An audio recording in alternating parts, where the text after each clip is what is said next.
I don't know. I'm in. All right, everybody, thank you for being here. We're going to get started in just a minute. I'm allowing everybody to join us, and we'll begin in about 1 minute.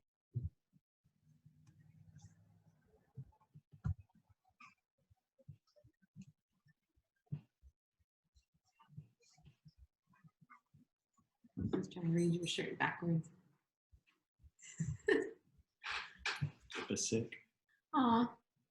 Hi, Megan.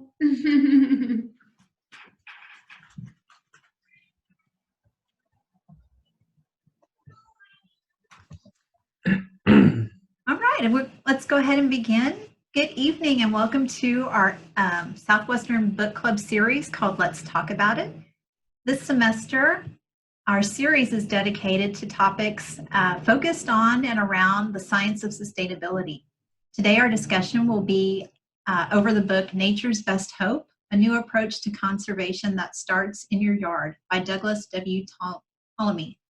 We will be recording the session and it will be made available at a later time. Throughout the conversation, or if you have any now, please feel free to submit any questions and or comments into the Q&A below or in the chat. If we're unable to get through all of them, I'll be submitting them to our panel after the program. I'm extremely pleased to introduce you to our panel leading our discussion today. We have Patrick Houston. He's a 2009 Southwestern graduate and married to fellow pirate Sarah Houston, who is also on our panel this evening. Patrick bicycled toward over 8,000 miles and witnessed the unknowing disregard for native plants in yards across the United States.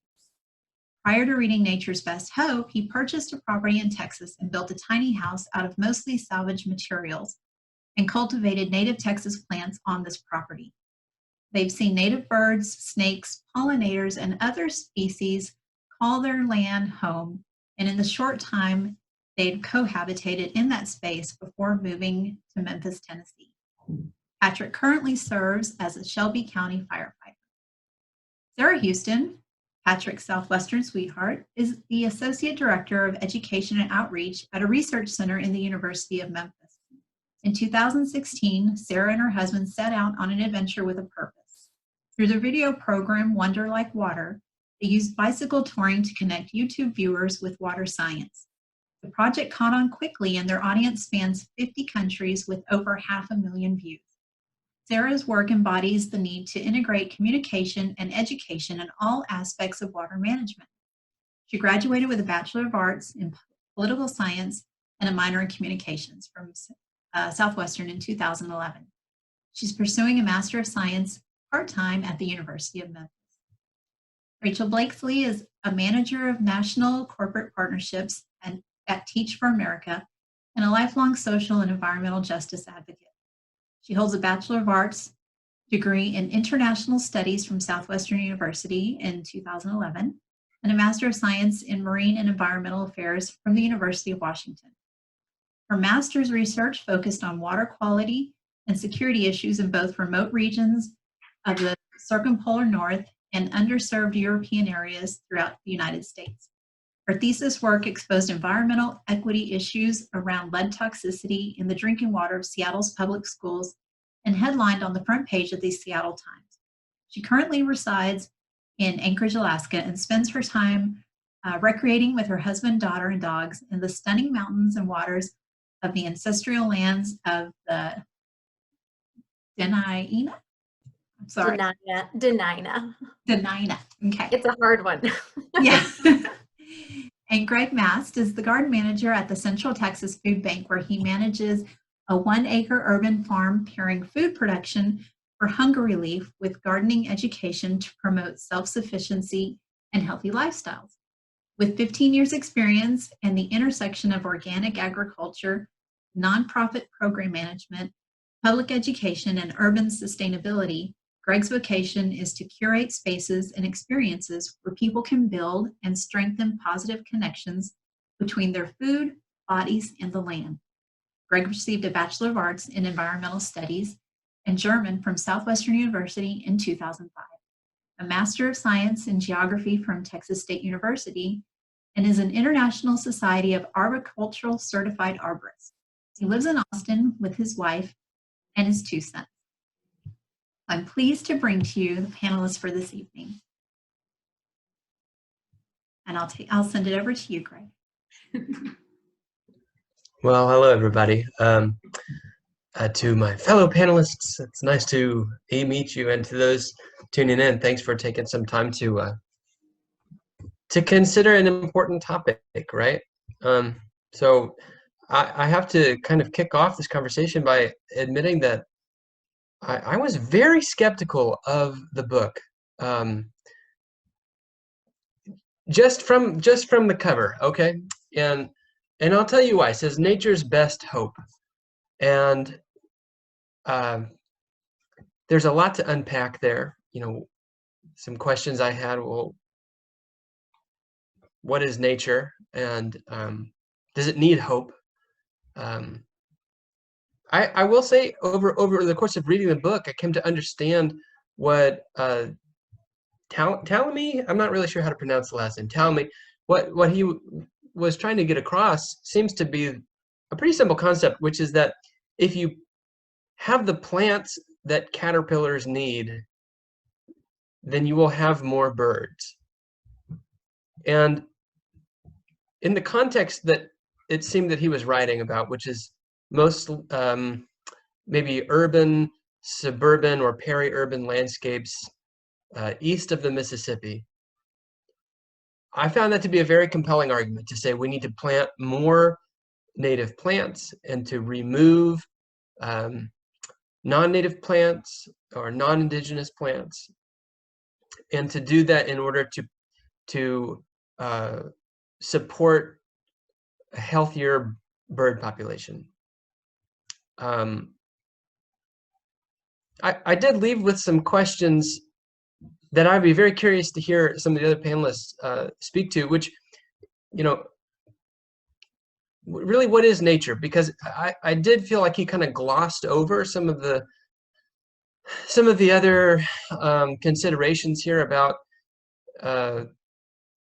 you know, ecosystem services and climate change and water quality and soil erosion and, you know, any of the other many things that could kind of fall into this category. And then I also sort of found myself pondering, who was this book written for and about? And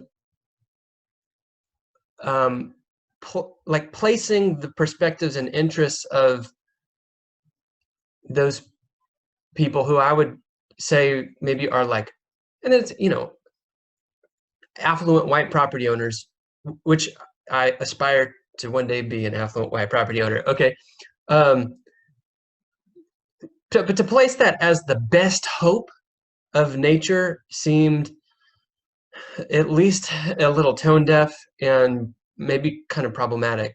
And I don't say that to kind of, you know, downplay the importance of planting natives or of homegrown national park as a concept. And I think that that's a really cool idea. So those were like some of the kind of tension points that I felt. I will say I went out and I bought some more native plants and I put them in my yard, you know, and like I already had native plants, but I got some more because it was very compelling. Rachel, to you. Yeah. So Greg, I did not focus on the grander philosophical question of what is nature. But now that you've asked that is a really good question that I don't feel entirely equipped to answer, given how complex that answer would be. But your second question, I do, you know, I think there's probably a lot of variations in that definition, depending on who you're talking to. But the second point that you're talking about who this book was intended for, that is what I thought. That was the big question that I kept thinking about throughout the entire book, despite the amount of information that I agreed with. Right, I live in a place where I have an abundance, actually, of opportunities to be in proximity with nature as it was intended to look in its natural state, where everything is a native plant around me. I live in the woods. We don't have a yard. And the ecosystem that we operate in is pretty sustainable in itself. And so living in a place like Alaska, for example, I wondered, this is a book that seems very much for people in the lower 48, for example. It also, to your point, seems like someone or meant for people who have the luxury and privilege of time to invest in researching, planting, thinking about these existential problems. And so it left me wanting more concrete steps and consideration for the many other diverse groups that this planet serves. And like what those steps could be for people who aren't those, I don't know, stereotypical white affluent property owners, if that's who we're assuming that the book was probably intended for. So those are my big questions, sort of pigeonholing off of your questions as well, but I just added more questions to your questions. I didn't answer anything.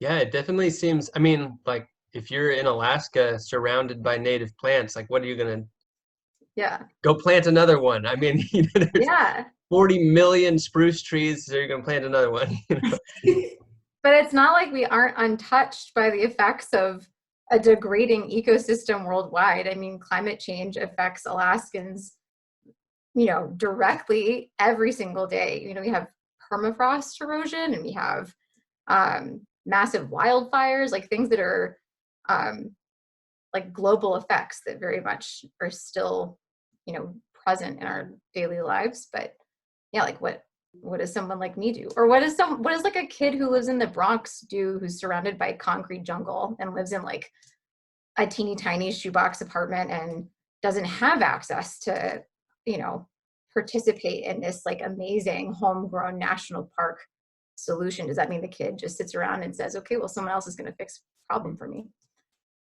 I don't know. I think those questions are all valid. And while I was reading this book, I used kind of my personal experience from bicycle touring and our property management in Texas, and like kind of cultivating our own landscape there, but also moving to a suburban neighborhood in Memphis, Tennessee. Urban, very urban. Actually. Very urban. But I read this book at the firehouse and kind of used my fellow firefighters as a sounding board to get their perspective on some of the ideas that I was reading about. And I got comments like, oh, that's communism, when he was talking about, population control. And one kind of conclusion that Sarah and I have come to is when you get deeper and deeper into conservation, the ultimate idea of conservation is to not exist at all. And that's the ultimate way to conserve. So we're kind of in the middle of this Venn diagram of conservation and the idea of longevity. And so this book kind of gave some good insight into ways to market to people who have this idea that a lawn is a status symbol. And I appreciate that. And that's like something that our government and society has been geared towards, is the native populations aren't going to provide you with an idea of success. And Native American populations, which I wish you would have addressed more so in this book, the people who actually lived in these natural landscapes in what we imagine is kind of a cohabitation, is kind of disregarded. But he does bring up Thomas Jefferson and the idea that he and his fellow aristocrats used the lawn landscape and I guess exotic plants as a way to express his wealth and his power because he has these connections all over the world and can access these exotic species. And he drove out Native Americans out of their own lands to, I guess, have land ownership for white Americans, which he never actually made that connection. But I'm very aware of Thomas Jefferson's connection to the Trail of Tears living in Memphis, Tennessee, because a lot of Native American populations were driven out of lands east of the Mississippi River. And so it's just a lot of connections that this book could have been a lot longer. And I think he skipped over a few connecting points, but I think his idea of marketing naturalism to these populations of people who've grown up with the idea that a green lawn landscape is an ideal kind of goal to reach towards is valid. He doesn't actually give so many hard concrete ways to go about doing that, but just the idea of planting a seed, which I tried to do at the firehouse, but the seed was not fertilized at all.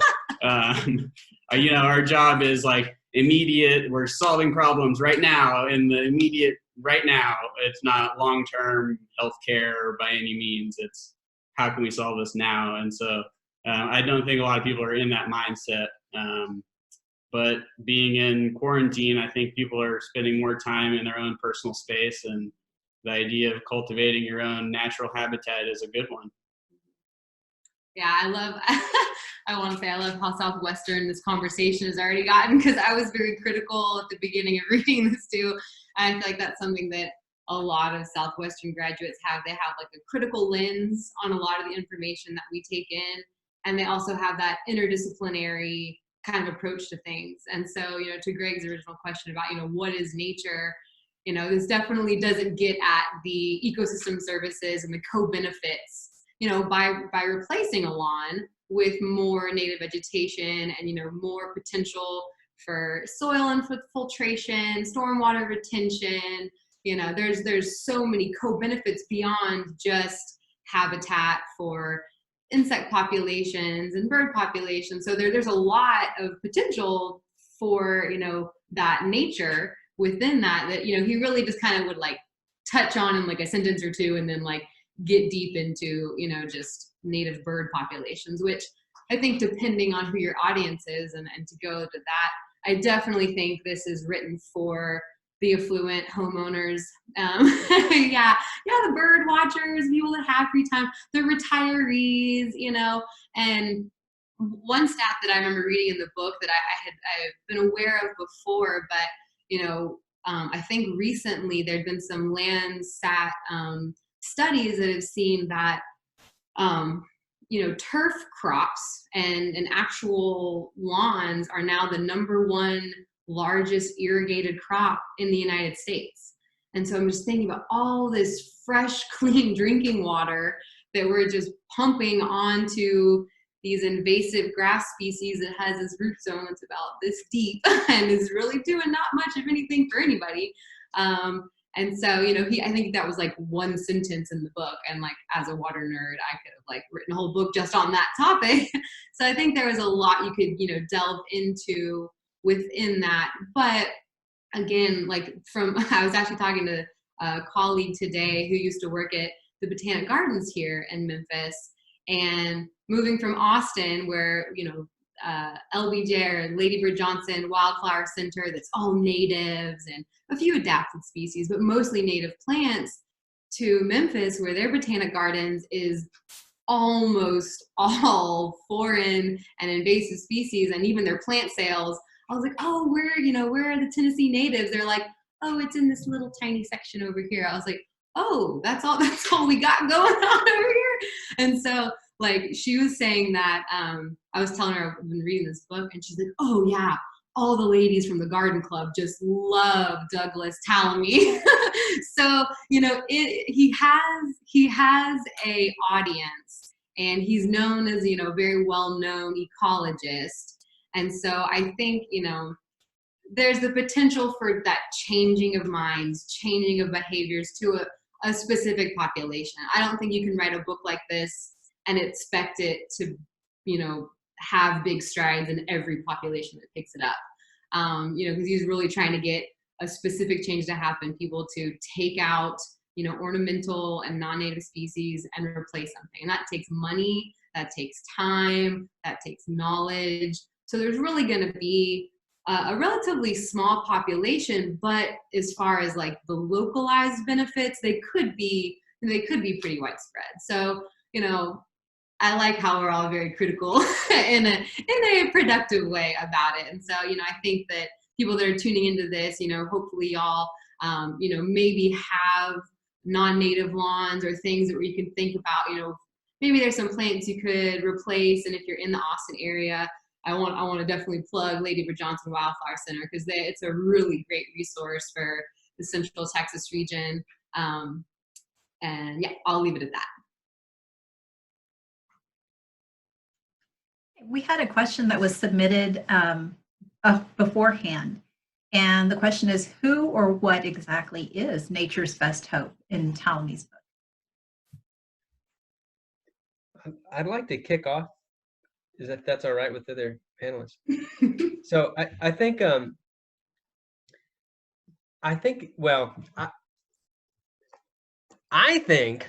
there's a little bit of judo going on here, in the sense of Tallamy is framing Nature's Best Hope as a redesign of our immediate home environment. You know, the literal landscape and environment around where we live. And I think that actually has the potential to cascade changes throughout the rest of our interactions with nature, or the environment. And I'll say throughout the rest of the interactions that we as Americans have with the global ecosystem, most of which are fairly invisible to us on a kind of immediate scale. There's the old saying, you don't love what you don't know. And so I think what this book has the potential to do in terms of giving nature a best hope is that it would put people more back in touch with and paying attention to the land and nature and ecology. And there is a part of, you know, and I was really frustrated by, I'm not trying to be critical, I'm really not. There was a part at the very beginning of the book that I was very frustrated about, where he says that humans are essentially genetically inclined towards destroying nature. And I don't buy it, because I think humans are very complicated. And I think we are inclined towards acts of extraordinary generosity and self-sacrifice and beauty and creativity. And I'm extremely hopeful that the human capacity for good vastly outweighs and surpasses the human capacity for fouling our own nest.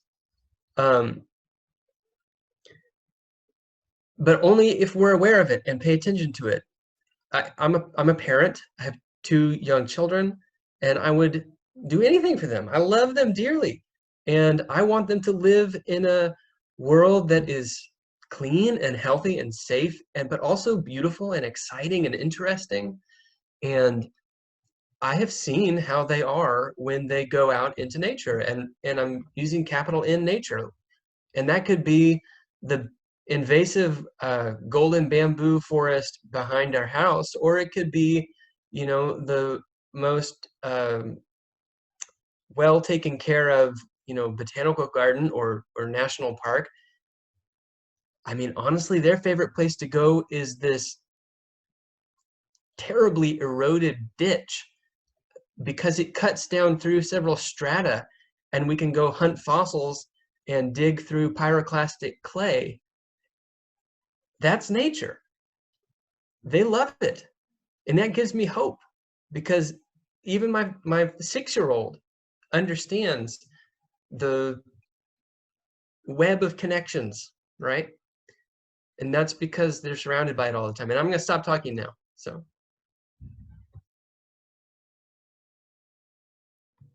I don't know if this is the intended, or if the who or the what that I'm about to describe is actually the who or the what in Tallamy's book, but I think that it's part of it. He does mention children a lot. Like, he references his granddaughter. He talks about the story about the woman and getting her dad to get more milkweed into his backyard and bring butterflies there. And there is like a theme of generational knowledge being passed down.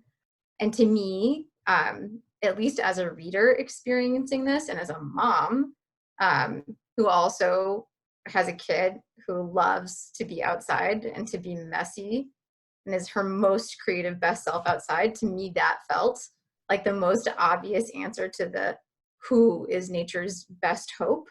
I think that while I agree that the human capacity for good could outweigh the human capacity for bad, I'm not convinced I'm not convinced that I have a total solidified opinion on that. But I think that humans are often short-sighted. You know, to your point, Greg, we don't know what we don't see.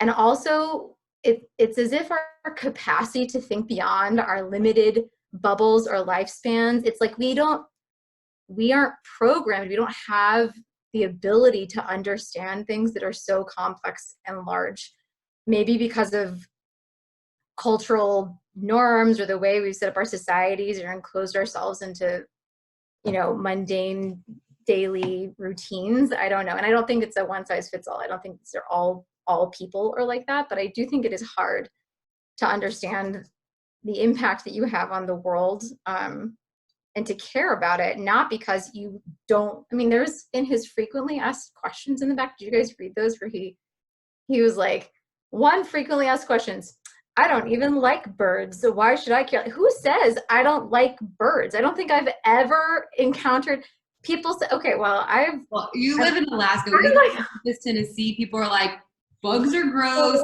birds are stupid, like, why do we even need nature? Like that. Okay, so like, I guess you're true. I guess that's true. I mean, that just seems so crazy to me. But what you can say, I don't know, like, I don't think about birds, but I don't like birds.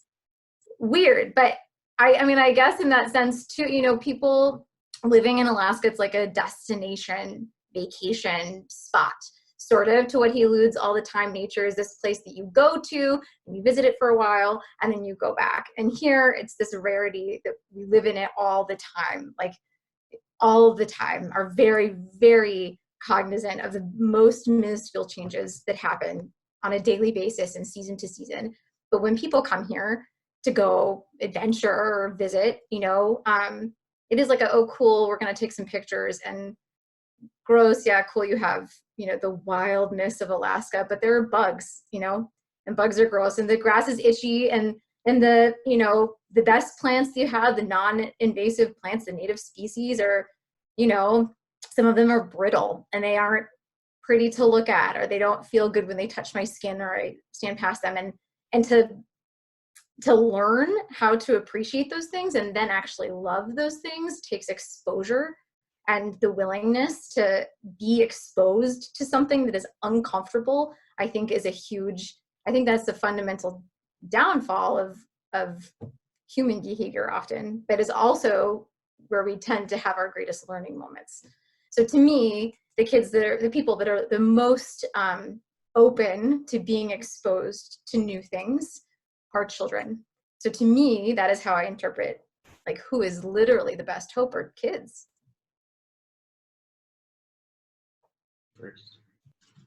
To answer the general question of like, who is nature's best hope and what is nature's best hope, I think that this book kind of, again, like, starts to get at it, and again, looking at like micro scale and just bringing nature close to home.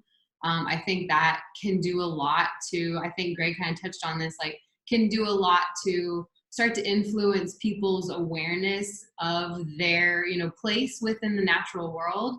And that's kind of been like the past few years I've kind of made that a, I guess, personal goal in life is like in personal and professional life, but, you know, to bring people more in relation and value the natural resources that we all need to survive, whether that's clean water, clean air, you know, food, sustenance. Like we all are part of the natural environment.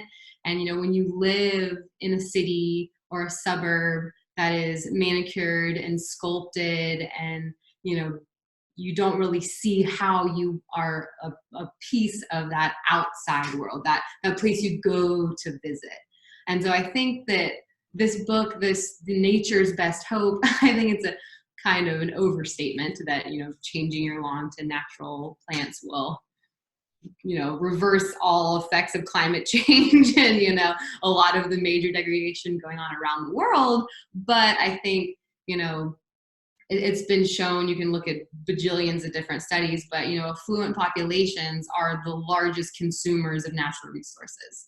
And that those natural resources are coming from all over the world. And if we, as an affluent American, can start to acknowledge that connection with nature, even if it's in our own backyard, and then it turns into composting, and then it turns into, you know, buying less stuff off Amazon and just less accumulating. You know, if there's that kind of, this is your first step into acknowledging your place in nature, I think that this is kind of a good starter. But by no means do I think that like transitioning your landscape into native is going to be like the problem solver for nature. You know, so if it's that first step, then we might be on the right track. I want to just echo what the other commenters are saying about the quote in chapter 1 is knowledge generates interest and interest generates compassion. And Sarah and I actually had a YouTube channel. He actually takes a dig at YouTubers and other social media people who are trying to get out the word about nature. And I think that to echo Sarah's sentiment about affluent cultures, we're becoming more and more disconnected from nature. And so we're using those resources like social media and YouTube. And most of our videos are 10 minutes long. And our job was to kind of put people back in touch with nature and those natural systems to bring awareness that you might have heard of this body of water, but you might not have known how it's connected to the natural world around it and how it plays a role in your day-to-day life and day-to-day lives of people in other states. Right. And so I think that in chapter 1, he addresses the best hope, which is knowledge. And I think any way that you can get out more knowledge to people about their natural world, that's what's going to save nature. And that's what's going to preserve whatever we have of nature into the future. Okay, we have another question. We have a couple of questions. So this one is, if nature's best hope doesn't start in our own backyard, then how can our planet have any hope on a larger scale of survival for our children and grandchildren?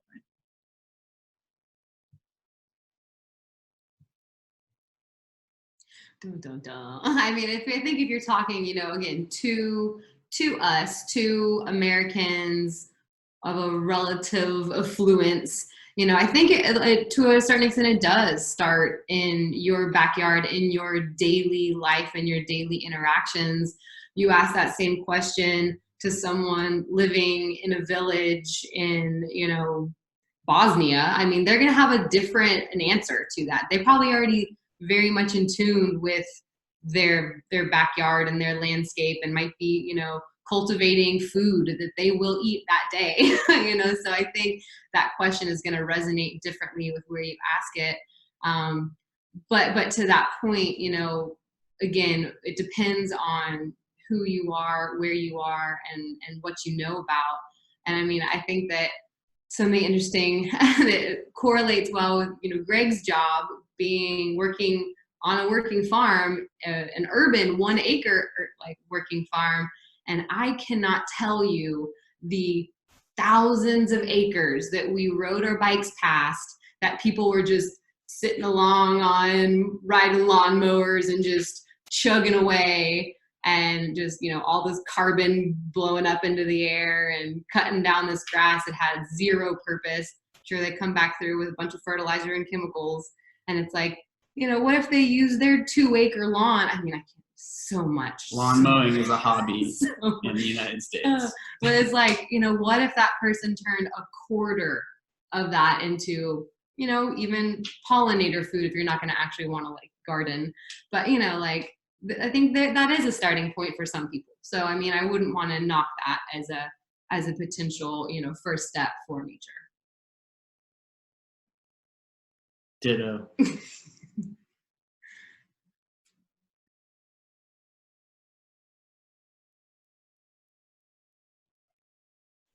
Rachel, did you want to say anything?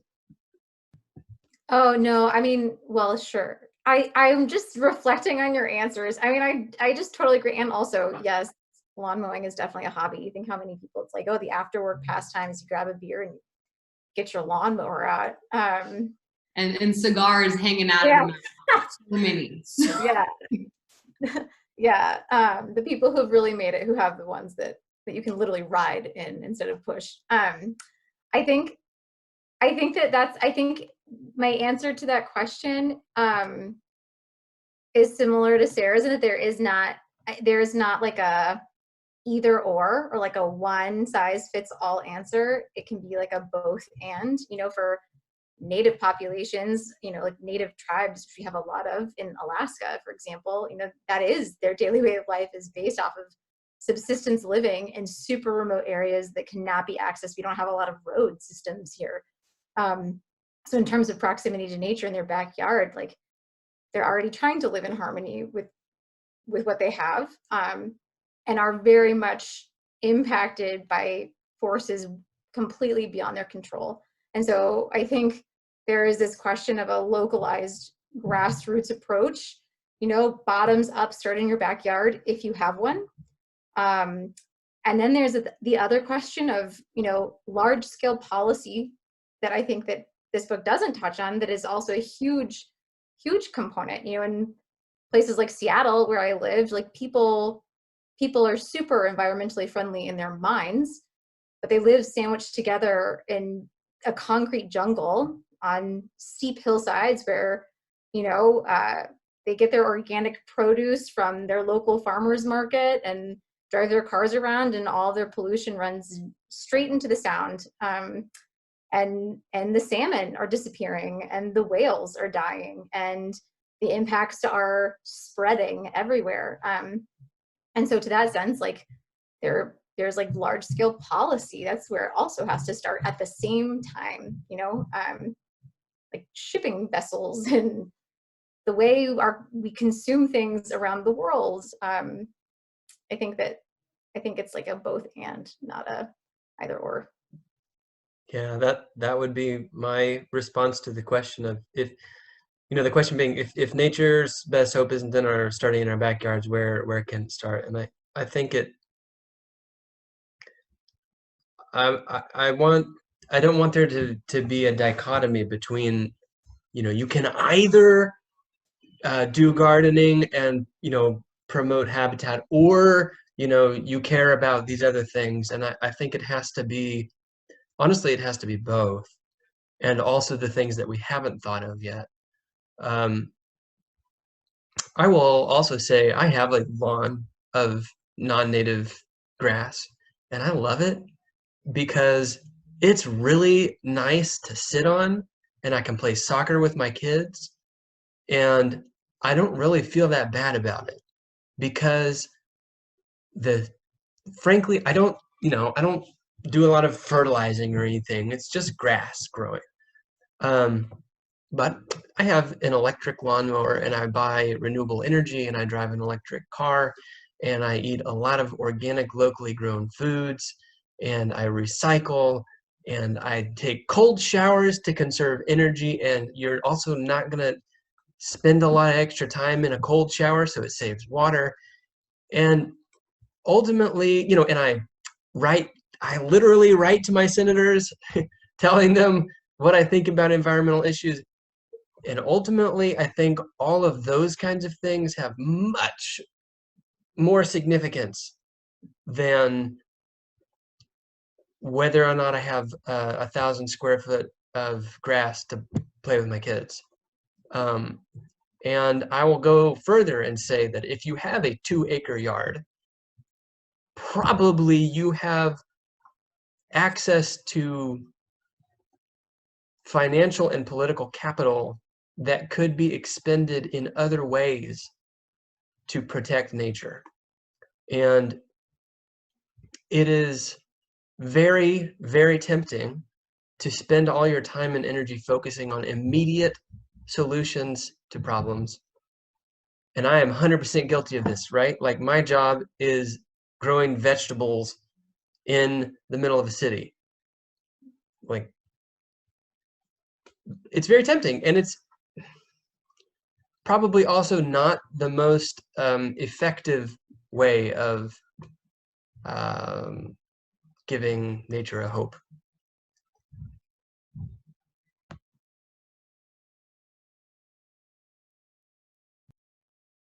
Yeah, I have another question for you guys. First, there's a couple of comments I want to make sure you didn't miss. Somebody commented that kids love birds and bugs. Also, a comment was, how do you stay zen when a possum moves into your car like the one did for her? And another comment was, a book is social media, just old school social media. So whatever works. So I want to make sure you didn't miss those comments. Okay, the question is, can you discuss the relationship of man to nature, how it evolved, and potential causes of its breakdown? Can you repeat the question one more time? I started reading the chat. I got distracted. Okay. Discuss the relationship of man to nature, how it evolved, and the causes of its breakdown. Well, that's talked about a lot in this book, I think. One of the first, I mean, there's lots of things, so I'm not going to talk about all of them, but one of them, at the very beginning, he talks about the idea that nature at the very beginning was this thing to be conquered based off of a need to survive. And so nature literally felt like an adversary at times, like you had, you know, it starved you, it, you know, you had to hunt to survive, like you had to, and once man evolved and learned how to conquer it, then it became this token of, to show superiority and strength and sort of like for Americans too, this like symbolism of conquering nature became, you know, like the hunter, you know, it was like a sport that derived out of a necessity and then became this thing that became synonymous with sort of our identities as like winners, right? Which is actually a pretty present thing where I live, actually. Maybe Alaska is just slower to develop and on the ecological timeline, and it'll all transpire the way it has in the lower 48, but that's still very much a reality here. That's one piece, but I'll stop there. There's a lot of other things as well.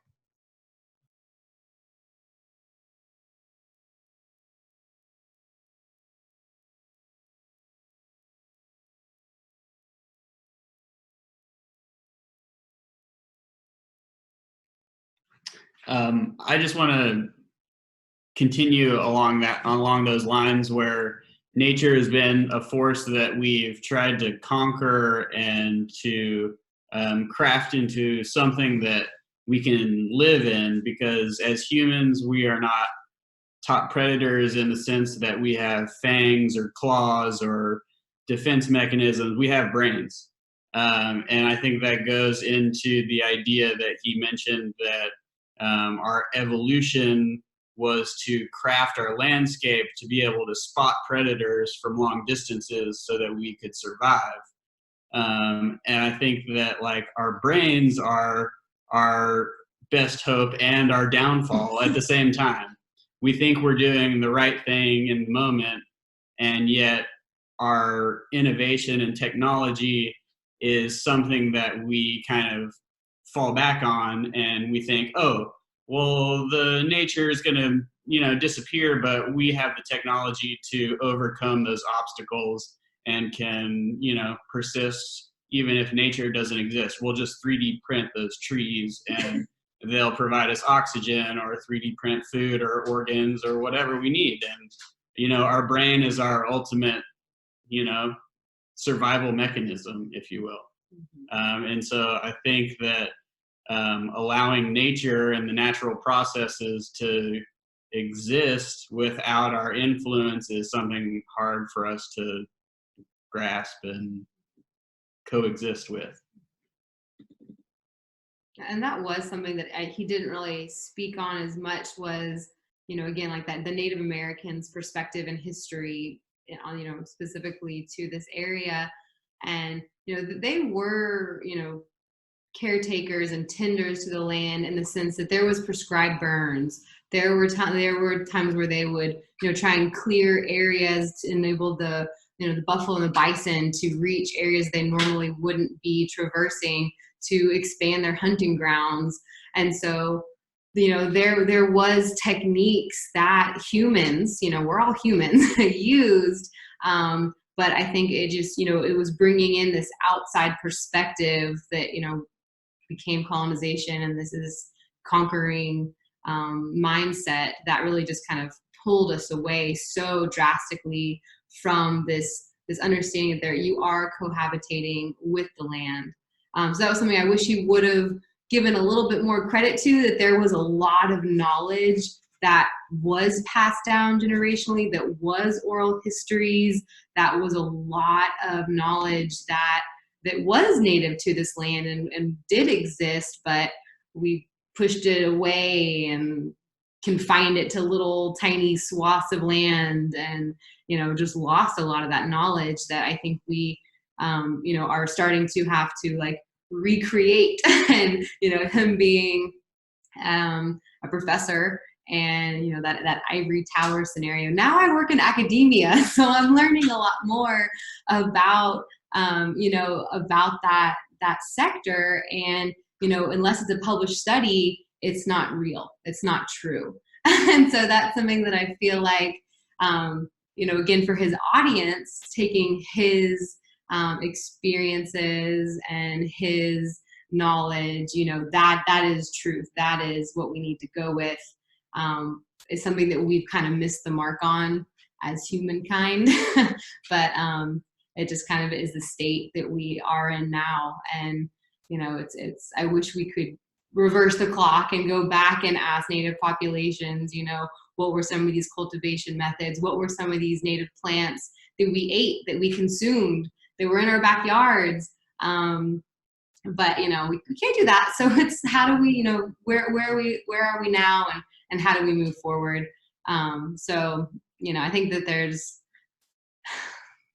you know, regrets, but also there's hope for how to move forward.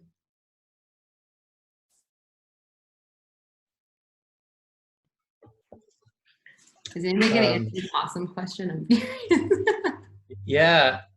So, you know, I have not had an opossum move into my car. We've had possums in our yard, like attack our chickens or get into the tool shed and the dog's going crazy. And I'm running around in my underwear and slippers trying to, you know, 2 o'clock in the morning, trying to get the dog back in the house or something. But so I would say I have not maintained my Zen. Yeah. But it's an interesting question, right? I mean, I think there's a tongue-in-cheek way of asking how, you know, how do you strike a balance between the the interests of urban humanity and non-human life, which is also kind of a question of what is the relationship of humanity to nature, and how has it evolved or broken down over time. And so I guess my response to both of those things is a little bit like, nature doesn't actually exist. I think we use this word a lot, nature, but in fact what we're referring to is non-human life, or non-human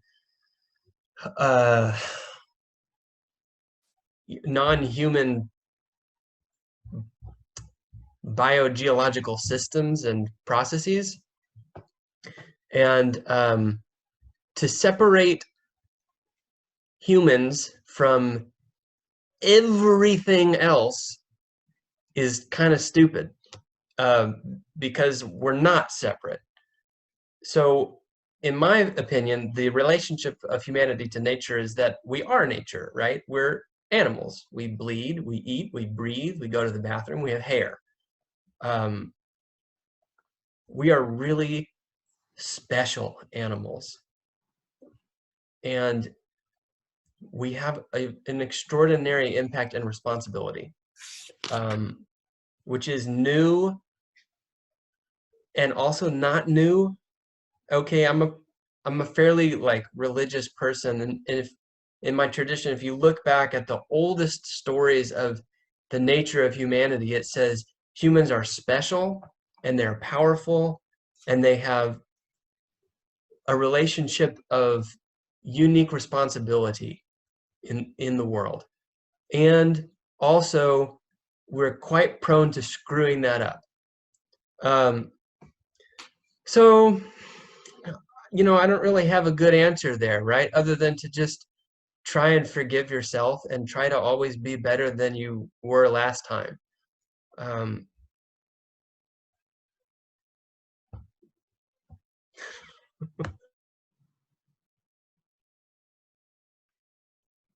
right, well, we've got a few more minutes left, and I wanted to make sure that I gave our panelists some time to leave you guys with their closing thoughts. So unless somebody has another question real quick, I just want to thank them for their time and for the lively discussion over this book. I've very much enjoyed hearing from you and learning a little bit more about your thoughts and opinions on this.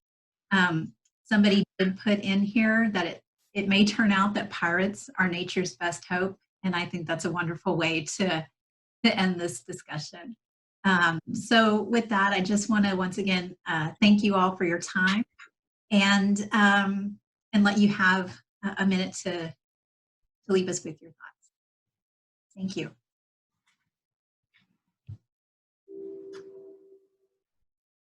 And she's out. All right, well, I'll do my closing comments. But yeah, thank you for this opportunity. It's, I wish we could all see your faces and be in person together, but it is cool being in this virtual format and kind of broadcasting from all across the country right now. And I see Pam's comment in the chat about, she's dealing with deer and skunks and, all kinds of things. And I mean, I think that there's, part of this book, and to your point, Pam, it's a never-ending journey. You're never just like, done being an environmentalist. You're never done being an eco-friendly person. You're never just going to plant a seed in the ground and it's going to sprout and grow and be done and just fall into your hands ready to go. So I think that that's something about just being a good steward of this world, is consistently learning and being willing to change and being willing to, adapt your habits, and and if there's something that you were doing that you come to find out maybe wasn't the best thing, don't be hard on yourself, and learn to, maybe stop that habit or change that habit. And again, just like be open and willing to do the best we can with our time here on this earth. So I think that this book was a fun way to, again, think critically about who our audience is, And every time that you're trying to get someone to actually change their behavior, you're gonna have to tweak your message to that individual, and what do you want them to take away with it? Because there's not gonna be, one size fits all ready to go. So I thank y'all for being a part of this and chiming in with us. Thanks for inviting me. Yeah, definitely glad to be a part of all of this. Mind mills. Yeah, we're making new creases in our brains, and I think part of the discussion and idea of looking towards the future is being open-minded and being open to new ideas, because that's what we're great at. We use our brains, and if we can be open to new ideas that may alter our habits, just from a random person saying, hey, what about a reusable water bottle instead of buying cases of water, and just like small things that like Greg's changed in his life about doing switching electric and doing day-to-day things, but writing letters to your senator. Yeah. And just daily life habits that you can change on a personal level, but also allowing yourself to be exposed to nature. I think that connection is invaluable. And I know my parents definitely took me camping to expose me as a little kid to nature, and my dad would often refer to his time in nature as a recharge time. And I think having a mindset and a frame of mind that nature can be something that we can come out of in a more healthy or stronger sense is something that they touch on in this book. And one of the simplest things that he touches on in this book that I want to leave people with is that plants enable animals to eat sunlight.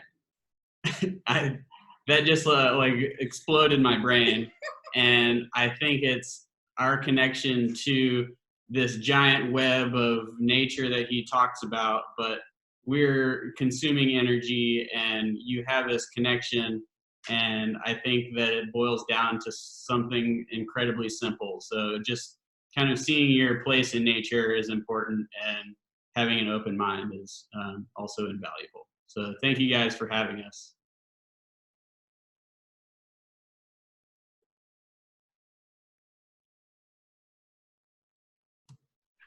I never know. There's like no social cues. Who's going?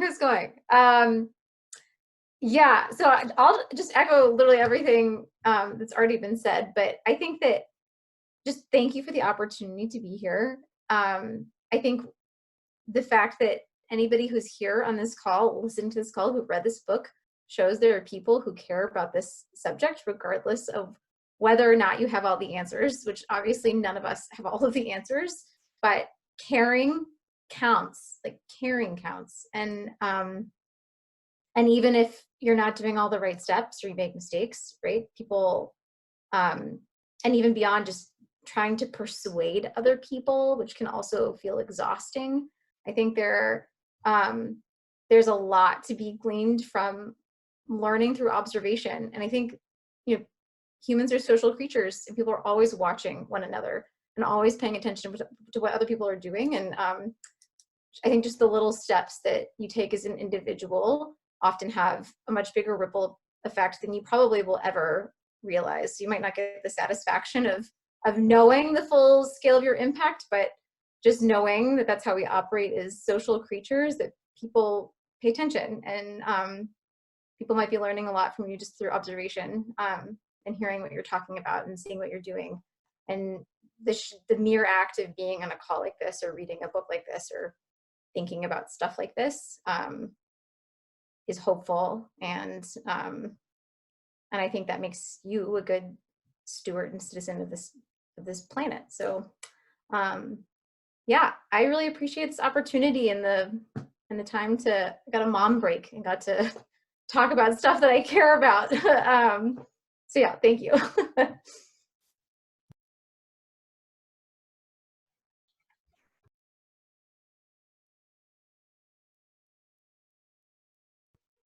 Now I'm not muted. Okay.